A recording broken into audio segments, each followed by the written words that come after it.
Hey guys, thank you so much for tuning in to MoviePOP, and today I'm here to talk to you about one of the most recent films I saw, which is called The Last Black Man in San Francisco.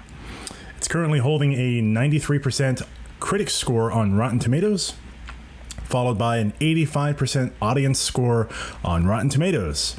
So, it would seem that the consensus about this film is that it is fucking phenomenal. So let me go over first the critic consensus, followed by the synopsis of the film, and then my expectations. So, here we go with the critic consensus. An affecting story, powerfully told, The Last Black Man in San Francisco immediately establishes director Joe Talbot as a filmmaker to watch. Are you feeling it yet? So the synopsis of this film, of course, is as follows. Jimmy and his best friend Mont try to reclaim the house built by Jimmy's grandfather, launching them on a poignant odyssey that connects them to their past, even as it tests their friendship and sense of belonging in the place they call home. Oh, it's so heartfelt, isn't it? Had I read these consensus and synopsises before I saw the film, it probably would have helped with my impression of like what to expect, because let me tell you about my expectations going into this film. All right, so I was looking on AMC's website and I saw the title, The Last Black Man in San Francisco, and I'm like, that shit sounds dope as fuck. I'm thinking something along the lines of like a sci-fi film, okay? And this was not helped by the fact that I looked up the film's posters for this movie. And if you see the poster, which I'll show you right now, you see that? Looks pretty sexy, right? It has like a totally retro vibe that I felt like was kind of tapping into the whole blaxploitation posters of years past. And of course, check these out. You see what I'm talking about? Yeah. We went there. Look at that, Magnegro. You saw it. Yes. So that poster, compared to these other posters I just showed you, were like, okay, I'm thinking that blaxploitation plus sci-fi, The Last Black Man in San Francisco, it must be something like post-apocalyptic, and there's only one black man left in San Francisco. And I'm like, dude, hell yeah. Totally intrigued. And then I saw that Danny Glover was attached to the project as well. So I'm like, cool. We've got some star power attached to the project. So must be good. Must be great. The critics' rating looks great. The concept seems amazing, even though I didn't really read the consensus and the critics' synopsis. But what was my experience like watching this film? Okay, so the first act of the film, I'm trying to figure out what's going on. What am I watching? What's the setup here? And of course, because of my bias with my own personal interpretation of what I'm supposed to be expecting from this film, I thought like they were setting up for a post-apocalyptic like sci-fi movie. So I'm like, oh, okay. There's some radioactive fallout here. We've got a weird looking fish with 3 eyes, like the bay, like the water in the bay is like it has some nuclear fallout or something.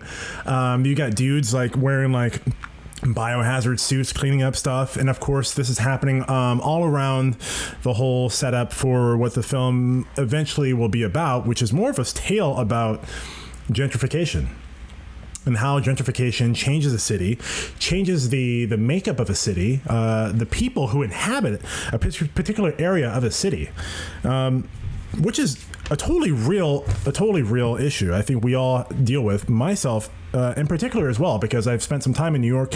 I understand it. I get it. Although, I'm kind of questionable about like whether or not this film succeeded in detailing the stories of it. I don't know. For me, like the whole idea about gentrification, it kind of like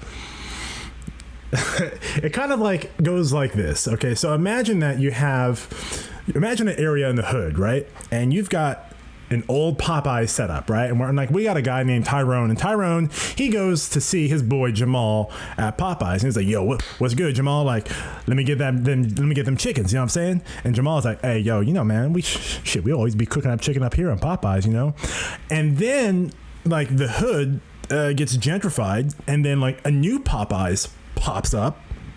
And then we have this white hood rat girl named Rachel working there. And she's like, hey, what's going on? Like, can I interest you in some of our $10 non-GMO, gluten-free, blah, blah, blah, blah, blah bullshit box? And then, Tyrone's like, the fuck? What the fuck is up with this new chicken, man? I just want my old Popeye's chicken, right? And that's how I feel about gentrification, because it's like, yeah, I get it. On the one hand, like a lot of like people on the lower social and economic realms are like being pushed out, but they're making room for development and like higher quality foods and restaurants and shops and businesses. And I get it. There's a disparity between the two socioeconomic peoples in any specific area that's being impacted by gentrification. It's kind of like a double-edged sword. Not to say it's not a serious issue, but whether or not it's an issue that's engaging enough for me to like really connect with in cinema, I don't know. I don't think they executed it well enough, because, and I'm going to give you my score for this film right off the bat. 3 out of 5 bags of popcorn, which comes out to about 60%. I think this film is a competent film. It's engaging enough for the most part, but a lot of the times, almost half of the time, I'm really like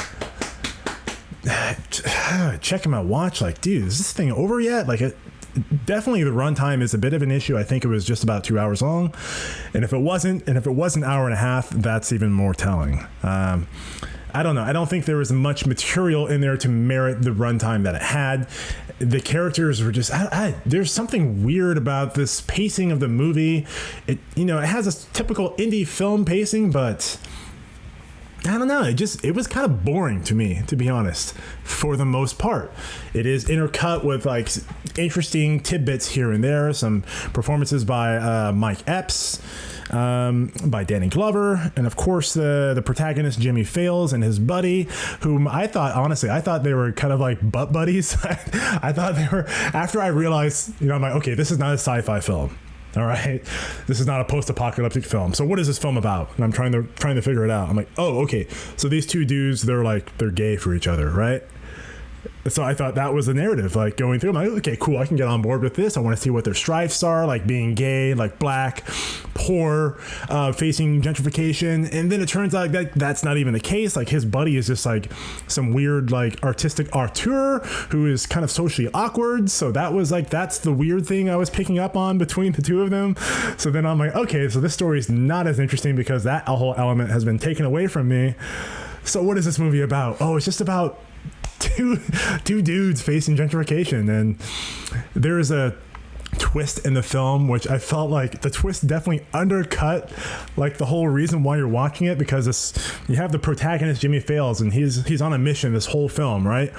And we're told about his mission, like why he's doing what he's doing, and then it turns out towards the end of the film, like it's not really what you think it is. And that really, like, that totally undercut like the whole premise and like the whole reason of like why I'm watching this film, provided that it's not a sci-fi, it's not blaxploitation, it's not a gay, like, struggle film. It's just two dudes facing gentrification, and that's it. So, yeah, that's how I felt about this film. Would I recommend that anybody go out and spend $10 to watch it? Hey, man, if you're really all about like supporting the arts and indie filmmakers, I think this is produced by A24, distributed by A24, and you have A-List, yeah, by all means, go see it. You've got A-List, you've got a subscription, do it. Spend money on it, $10. If you're really into supporting indie films just for the sake of supporting indie films, sure. If you're just a guy who likes to watch movies and your time is limited and you really don't want to be bogged down with BS and the theater and driving out and all that, no, this is definitely something you can wait for to download illegally or stream once it comes out on Amazon or Netflix. So, hey guys, that's my movie review for The Last Black Man in San Francisco. If you want to see more awesome movie reviews, trailer reactions, make sure to follow us on social media. We've got all the links down below, and make sure to like, comment, subscribe, leave any comments about this video or our channel.